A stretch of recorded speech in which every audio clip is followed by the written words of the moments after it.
First off, I want to thank everyone for the support for all these videos I've put together for Fibo Quantum. And the reason why you get so many of them is because I think it's a good strategy, number one, but it's also giving you different ideas on how you can trade it. Definitely, there's rules in the PDF that you have to follow, but there's also different things that you can do. And one of the keys is to trade inside the global trend. And there's different ways that you can do that. There's so many different ways, and I'm trying to give you guys different thoughts, different outlooks on things, and it's your job to test and what you're comfortable with. So for this one here, I just want to use a higher time frame trend and trade on a lower time frame. Something simple, and I haven't changed the moving average. This is a 200 period EMA. You can certainly use whatever you want. Just be consistent with it. And I'll do other videos later on with different moving averages, but you can see it's a 200 EMA. And first, we'll look at the slope of the moving average. Now, understand that the slope of the 200 moving average can get you into some moves that you maybe not want to be in. For example, if you're selling on lower time frames in this, well, it can get pretty painful. Okay, and you can see that we go flat here. So I've marked off where price trades below it, and we're trading up above it. And you can see when markets start doing this, this is the the US dollar Japanese yen. You want to just ignore this entire chart right now. Look at a different pair, especially because the daily is going back and forth. Understand though, on off topic here, lower time frames, you can certainly trade inside of these ranges on lower time frames. Higher time frame congestion can often mean decent trends on lower time frames. So anyways, what I've done, I blocked this off. So we're going to drop to the 4-hour chart, and we're just going to trade shorts, right? Because that's what it's looking at. So there's the ending. So here's the beginning.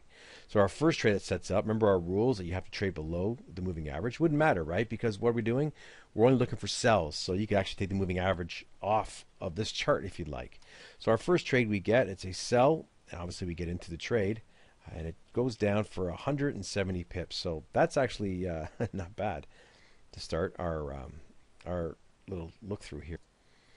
Let's keep going forward here. We have our sell entry here. We get down to our take profit. This is 179 pips. Let's just put 175 pips. It just makes it easier. All right.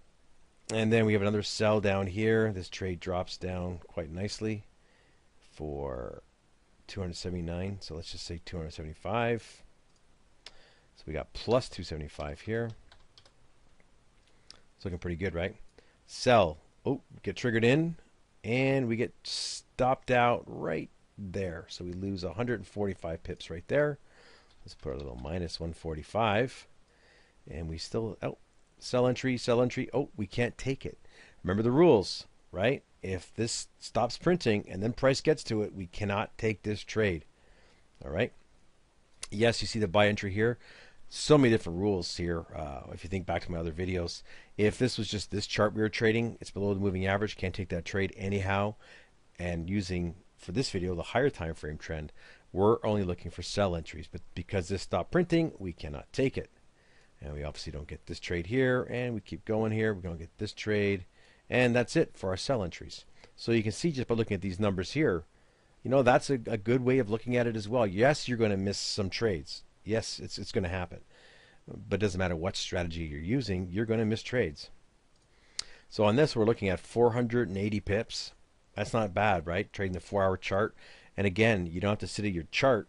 You can get alerts sent to your phone, your email through this as well. So you can, you don't have to be sitting around waiting for it. And then again, remember I said when the moving average goes on the daily time frame, if you look at here, there's some nice trending action in here. So if you see that, perhaps you think to yourself now, because this is where this green line is, right? This is where it ends on the daily chart. You could say, well, now I'm going to go into just trading this time frame trend, right? Because my higher time frame trend is now the moving average is going sideways, so we're looking at more of a consolidation on the higher time frame. Well, on this time frame here, maybe we go back to trading our original rules. That's something you have to test. But this is just another idea for you to test on your own. And again, we've got our entries and our exits, and that's not the most important part of a trading strategy. Yes, you have to get into a trade. How you exit a trade is extremely vital, absolutely, as well as managing your money. let's keep this video nice and short. So that's just another idea. I just threw it out there. It's multiple time frame trading. I would make another video going through different ways you can do this. Again, I know a lot of traders that are using this. They're not don't have a whole lot of experience in trading, so having these plotted out for you and where your take profits are and where your stop losses go really helps out traders a lot. One more thing here. This is this buy entry here. You see the buy entry, we get into the trade. It doesn't come back and test, but our stop is right here. You have to ask yourself, here's the swing level. I'm right above it. Is this something I'm going to let happen? Or am I going to say, you know what? It doesn't take much to move it down into here. That's something you can look at as well. Just using structure, right? On setting your stops. If there's a support area that's been tested a couple of times, do you really want to put your stop right before it gets tested? Again, that's something you're going to have to look at. Anyways, short video, 480 pips, trading the 4-hour chart using a higher time frame. Thanks for watching.